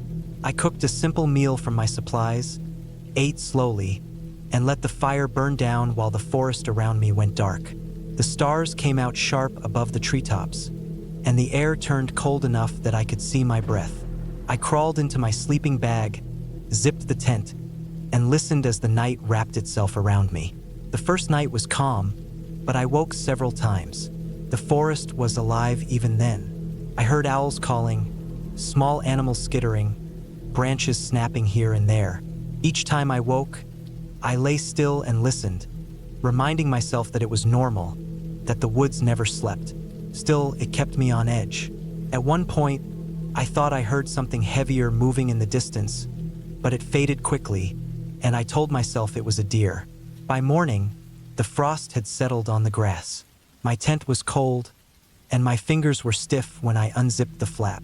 I warmed them by boiling water for coffee, then packed up camp. I felt eager to go deeper. I wanted to see more of the land, to find a ridge or maybe an old trail that wasn't marked on the map. The second day's hike was harder. The trail became steeper and less clear. The blazes disappeared completely at times, forcing me to rely only on the compass and the lay of the terrain. I checked my map often, tracing my finger along where I thought I was, trying to match the lines of ridges and valleys. The deeper I went, the more the forest swallowed me. The air felt thicker, quieter. By mid-afternoon, I realized I hadn't seen a blaze in hours. I stopped, dropped my pack, and looked around. The forest all looked the same, endless trunks and tangled branches. I tried to stay calm, but my stomach tightened. I pulled out the map again. According to it, the stream I had camped near should run into a larger creek to the east. If I could find that creek, I could orient myself. I decided to head that way. I moved carefully, marking trees with small scratches from my knife as I went. The ground sloped down, which felt right, but it was rough going. Dead branches snapped under me, rocks shifted, and thick brush slowed me down. After almost an hour, I found water, but it wasn't a wide creek. It was a trickle, barely more than a ditch. I crouched, studied the map again, and tried to match it. It didn't line up. That was when I felt the first real weight of being lost. The sun was dropping lower, the light shifting into that late-day glow. I had a choice: set up camp where I was or push further. I didn't want to admit I was lost, so I kept moving, hoping to find a landmark. The woods grew darker, the trees closer. Every noise felt sharper, louder. The crack of a branch, the rush of a squirrel, the faint wind shifting the canopy. By the time I finally admitted it was too dark to keep going, I was exhausted. I set up the tent on uneven ground, ate a cold meal, and lay in my bag, staring at the nylon above me. Couldn't sleep. The sounds outside felt different now. They weren't just animals living their lives. They felt closer, heavier. I kept imagining footsteps. I told myself it was in my head, but every time I closed my eyes, I woke again to something crunching outside. When morning came, I felt like I hadn't slept at all. My body was stiff, my eyes sore. I forced myself up, packed, and tried to get my bearings again. I climbed a small rise to see if I could spot a ridge or clearing. What I saw chilled me. There was smoke, thin, faint, rising in the distance through the trees. For a moment, I felt relief. Smoke meant people. People meant help. But the longer I stared, the less certain I felt. The smoke didn't rise like from a chimney. It wavered, uneven, like from a small fire, maybe a campfire. Out here, that didn't always mean safety. Still, I needed to find a way out, so I decided to head toward it. The hike was rough. I moved downhill, crossed thick brush, and slipped more than once. It took me hours, and I lost sight of the smoke more than once. Finally, I found the source. It was a fire, but not a normal campfire. It was smoldering low, like it had burned through something and been left. Around it, the ground was charred, and scattered nearby were bones. At first, I thought they were animal bones, but the longer I looked, the more wrong it felt. Some were too large, too shaped. I felt my throat tighten. I didn't want to believe what I was seeing, but the image wouldn't leave me. I backed away, heart hammering. I didn't want to be near it. I turned, moved quickly, trying to put distance between me and that place. Every sound behind me made me think someone was following. My legs shook as I climbed. For the rest of the day, I moved without stopping much. I wanted to get as far as I could. The forest pressed in around me, every shadow making me tense. By the time it grew dark, I found another small rise and forced myself to camp. I didn't build a fire. I ate in silence and sat in the dark until I couldn't stay awake. That night was worse than the others. I heard movement, not just random animal movement, but heavier, slower. Once, something brushed the side of the tent. I held my breath, gripping the knife I kept near me, frozen until the sound faded. The next morning, I moved fast. I decided the best way out was to head west. If I kept going far enough, I had to hit a road or trail eventually. I used the compass, kept my steps steady, and forced myself forward. My legs ached. My pack dug into my shoulders, but I didn't stop. By late afternoon, I stumbled onto something that gave me hope. An old logging road.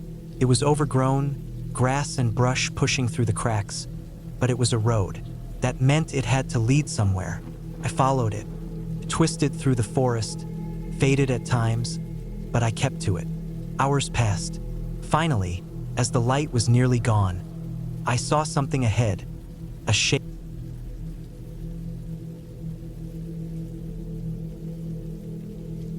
I have always loved the quiet of the woods. For me, hiking was never about exercise or proving anything to myself.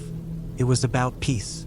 The long hours on the trail, the way the air smelled cleaner than anything in the city, the sound of wind working its way through the trees, it always gave me a kind of reset I couldn't get anywhere else. That was why I had planned a solo hike through a section of national forest not too far from where I lived. It wasn't an extreme trail, but it was long and remote. The map I had studied showed a loop that ran for almost 20 miles through hills, deep woods, and a few valleys where streams cut through rock.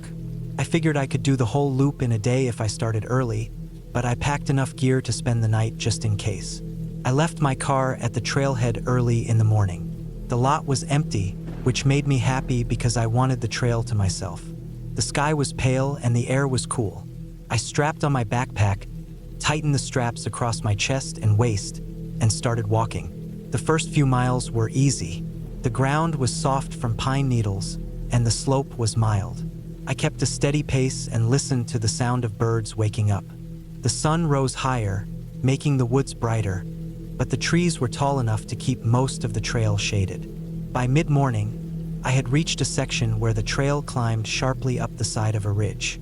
The climb was long, and my legs burned, but the view at the top was worth it. I could see over a stretch of forest that seemed endless. It was just a rolling green sea broken here and there by gray rock faces. The only movement came from the tops of trees shifting in the breeze. I drank water and let my breathing slow before starting back down. The trail narrowed on the other side of the ridge. It was less traveled, with roots cutting across the dirt and some parts overgrown with brush. I had to pay attention to where I stepped because the ground wasn't always even. I checked my map a couple of times to be sure I was on the right path, but the markers nailed to the trees matched what I had studied, so I felt fine. Hours passed. I moved deeper into the woods, further away from any roads or houses. The quiet got heavier. I could still hear birds and the occasional snap of a branch, but there was no trace of people anywhere. I liked that feeling, though a small part of me always stayed alert. I had read enough hiking stories to know that getting careless in a remote place could mean real trouble.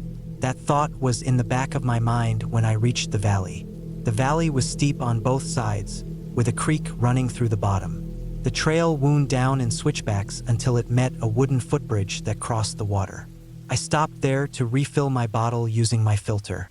The water was clear and cold, sliding over smooth rocks and fallen branches. I sat on the bridge for a while and ate a snack, just listening to the sound of water.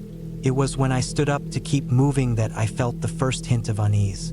The air felt heavier, though maybe it was only because the valley walls blocked the breeze. The woods looked darker, thicker. I pushed the thought aside and kept going. The trail climbed again, zigzagging up the opposite side of the valley. That climb was harder than the ridge earlier in the day. By the time I reached the top, sweat was running down my back, and my legs ached. I checked my watch. I had already been hiking for over 6 hours. According to the map, I was only halfway through the loop. I started to realize I might not finish before dark. That didn't bother me too much at first. I had a headlamp, a bivy sack, and enough food. Spending a night in the woods wasn't new to me. Still, I knew it would be better if I could finish the loop in one day. Quicken my pace. The trail flattened on top of the ridge, and I made good time for the next couple of miles. Then I reached a section where fallen trees blocked the path. They looked like they had come down in a storm. Some were huge, with their roots torn out of the earth. I climbed over them one by one, sometimes crawling under branches, sometimes sliding down the trunks. It slowed me down a lot. My arms got scraped, and sweat dripped into my eyes. On the other side of that mess, the trail markers grew harder to spot. I had to stop more often to check the trees for paint or tags. Twice I went the wrong way and had to backtrack. That started to wear me down. My pack felt heavier, and every mile seemed longer than the last. By the time the sun dropped lower, I still wasn't near the section of the trail that looped back toward the parking lot. My legs felt heavy, and my shoulders hurt from the straps. I decided I needed to find a flat spot soon in case I had to spend the night out there. The forest grew denser. The trail narrowed again, and the ground was uneven. I stepped wrong on a loose rock and twisted my ankle hard. Pain shot up my leg, and I had to grab a tree to steady myself. I cursed under my breath, testing my weight on it. It hurt, but I could still walk. That scared me more than anything so far, though. If I really got hurt, I was hours from the nearest road. I forced myself to keep moving, but slower. The woods got darker with every step. Soon I had to put on my headlamp. The beam cut a narrow tunnel of light ahead of me, showing branches, roots, and dirt, but everything beyond it was black. The sounds of the forest changed too. The birds had gone quiet, replaced by the chirping of insects and the occasional rustle in the undergrowth. Every noise made me jump. After another half hour, I found a small clearing just off the trail. It wasn't perfect, but it was flat enough for me to rest. I dropped my pack, set up my bivy sack, and forced myself to eat even though I wasn't hungry.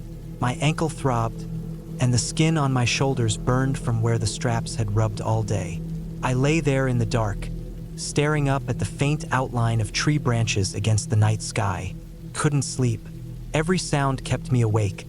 The snap of a twig, the movement of leaves. I told myself it was just animals, maybe deer, maybe raccoons, but my body stayed tense. Hours seemed to stretch. My water was low, and I kept thinking about how far I still had to hike. At some point, I drifted into a light sleep, but I woke up suddenly when I heard something moving close by. It wasn't the quick scurry of a small animal. It was heavier, slower. My heart pounded so hard I could feel it in my throat. I didn't move. I just listened. The sound faded after a while, but it left me wide awake, shaking in my bivy. Morning finally came. The light through the trees felt like relief. I packed quickly, ignoring how sore my body felt, and got back on the trail. I knew I had to finish the loop no matter how long it took. My ankle hurt with every step, but I pushed through. The trail wound through another valley and then climbed again. Hours dragged by. I kept checking my map, counting the miles in my head, but the distance felt endless. My water ran low, and I had to stop at another stream to refill. I forced myself to eat again, though I barely had the energy to chew. When I finally reached the junction where the loop curved back toward the trailhead, I felt a surge of relief. But the last miles were the hardest. My legs shook, and every step made me wince. I had to stop often, leaning against trees just to catch my breath. The woods felt endless. The trail markers looked faint, and I worried about missing one and getting turned around. Late in the afternoon, when I was almost too tired to keep going, I started to recognize the slope of the land. The trees thinned, and I could see the edge of the forest ahead. My heart raced with hope. I forced myself to keep moving, step after step, until the dirt gave way to gravel, and I saw the empty parking lot where my car sat. I dropped my pack beside the car and sat down on the ground. I was too tired to even unlock the door right away. My hands shook as I drank the last of my water. The relief of making it back alive was overwhelming. Looking back, nothing supernatural had happened. It was just the weight of the miles, the injury, the night alone in the woods, and the heavy silence of being far from anyone. But that hike changed me. I realized how quickly things could turn dangerous, even when the trail wasn't extreme. I had thought I was prepared, but I had underestimated how long the loop would take, how heavy my pack would feel after hours, and how much fear would creep in when night fell and I was alone. I never forgot that lesson. Every time I plan a hike now, I remind myself of those hours when the forest felt endless, when every sound made me tense, and when the trail seemed like it would never end. That day taught me how thin the line really is between adventure and survival.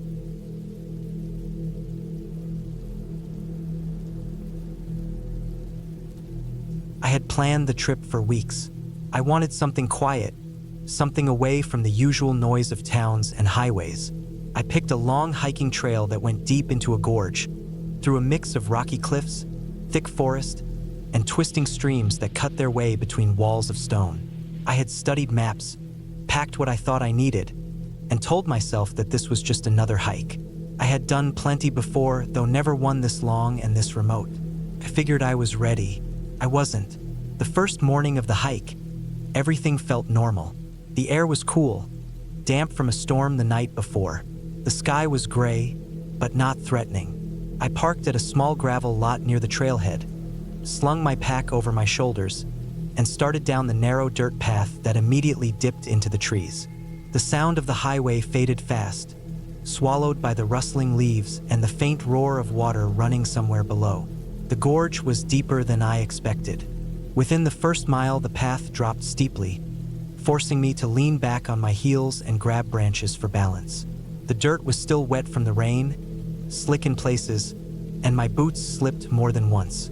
At the bottom of the slope, the trail leveled out beside a rushing creek. The water was brown and foamy, swollen from the storm. Across it, jagged rocks rose like teeth, stacked in layers that looked ancient and heavy. The trail wound along the creek for a while, the sound of rushing water filling the air. The trees pressed in close, oaks, pines, and clusters of thin birch that creaked when the wind moved through them. The forest floor was soft with wet leaves, dark mushrooms, and patches of moss. It smelled earthy and damp, like rotting wood. I kept a steady pace, breathing slow, feeling the rhythm of my steps. It was peaceful at first, but the farther I went, the more closed in the gorge felt. The rock walls climbed higher, the trees leaned over the path, and the trail itself grew narrow and uneven. I had to climb over fallen logs and pick my way across loose stones. Every so often the creek forced the trail right to the edge of the water, where I had to balance on slippery rocks to keep from falling in. My clothes were damp with sweat and mist. Hours passed.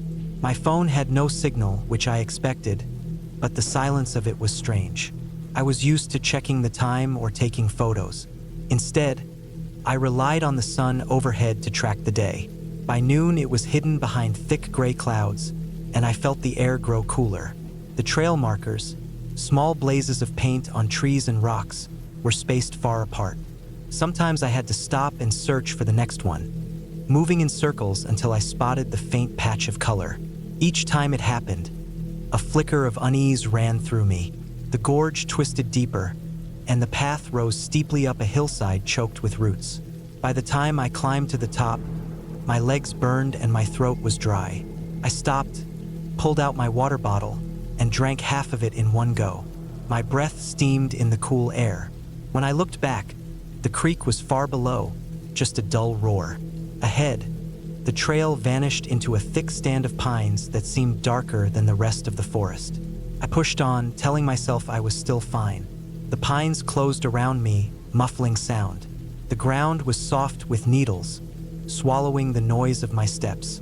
It felt like walking across a carpet in a silent house. I saw no birds, no animals. Even the wind was gone here.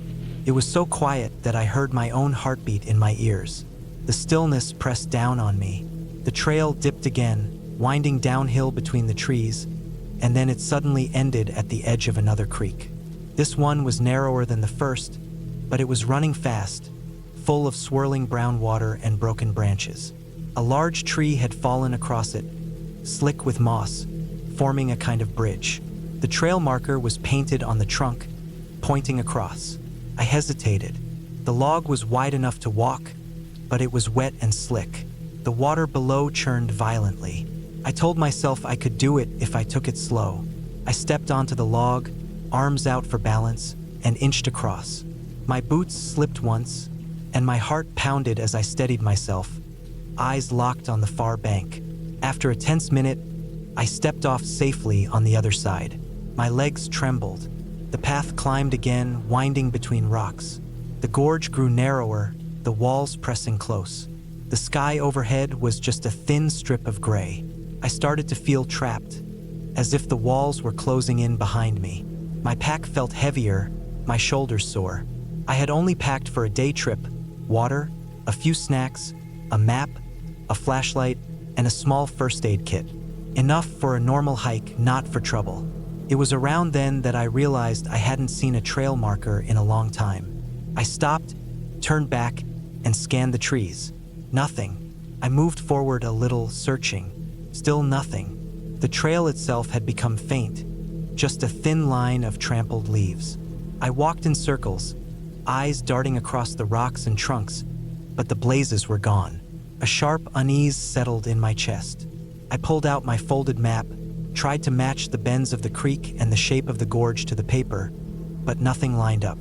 The gorge was full of side trails, deer paths, and offshoots that weren't marked. I couldn't tell if I had followed the right one or wandered onto something else. I decided to keep moving forward, thinking the trail had to reconnect. The gorge twisted again, and soon the path faded completely, swallowed by undergrowth. I pushed through brush, snapping branches, my heart beating faster. I was off trail. The air grew colder as the afternoon dragged on. The clouds thickened, heavy with the threat of more rain. I checked my phone again, still no signal. I tried to calm myself, telling myself I had been in the woods many times before, that I just needed to backtrack. But when I turned to retrace my steps, the ground looked the same in every direction. Rocks, leaves, broken branches. No clear path. Panic fluttered at the edge of my thoughts, but I forced myself to move slowly. I picked a direction I thought was right and began walking, marking trees with small scratches from my pocket knife so I could tell if I circled back. The gorge grew steeper as I moved, the ground sloping down toward another stretch of rushing water. The rocks here were jagged and slick. I slipped once, slamming my knee against stone. Pain shot up my leg, and I gritted my teeth, limping forward. By late afternoon, I was exhausted. My clothes were damp with sweat and mist, my stomach hollow. I ate one of my snacks, just a protein bar, and washed it down with the last of my water. My bottle was empty, and though the creek rushed beside me, the water was muddy and full of debris. I didn't have a filter. The light began to fade. The gorge was already dim, and the gray sky above darkened quickly. I pulled out my flashlight, the beam weak but steady. The battery wasn't fresh, and I cursed myself for not checking it before I left. I stumbled on, every sound amplified in the darkening woods. The snap of a twig, the rush of water, the distant echo of rocks falling. My chest tightened with every step. When night finally came, it fell like a heavy curtain. The gorge was black, the walls invisible. My flashlight carved out only a small circle of light. Beyond it, everything was hidden. The forest was alive with noises I couldn't place. Rustling, splashes in the creek, the distant hoot of an owl. I felt exposed, every sense on edge. I searched for a place to stop, somewhere flat and dry. I found a small ledge of rock above the creek, barely wide enough to sit on. I pulled off my pack, hugged my knees, and sat in the cold. My flashlight beam danced across the trees whenever I thought I heard something move. My throat was dry, my stomach twisted with hunger, and the ache in my knee throbbed worse. The hours crawled by. I didn't sleep. Every time I closed my eyes, a snap of a branch or the rush of water jolted them open again. The darkness pressed in, endless. I shivered, teeth chattering, wishing for morning. When the first light finally bled into the sky, it felt like a reprieve. The gorge brightened slowly, the trees taking shape again, the rocks turning gray instead of black. My body ached all over. I forced myself to stand, shouldered my pack, and began moving again. I followed the creek downstream, hoping it would lead to a wider river, maybe to a road or a bridge. The ground was uneven, littered with boulders, and more than once I had to climb down slick stone faces, scraping my hands raw. My legs shook with fatigue. Hours passed. I grew weaker, thirst clawing at my throat. I finally broke and crouched at the creek, scooping water into my hands. Tasted metallic and dirty, but it eased the burn in my throat. My stomach cramped afterward, but I didn't care. By midday, the sky darkened again, heavy with rain. The first drops fell cold against my face, and then the storm broke.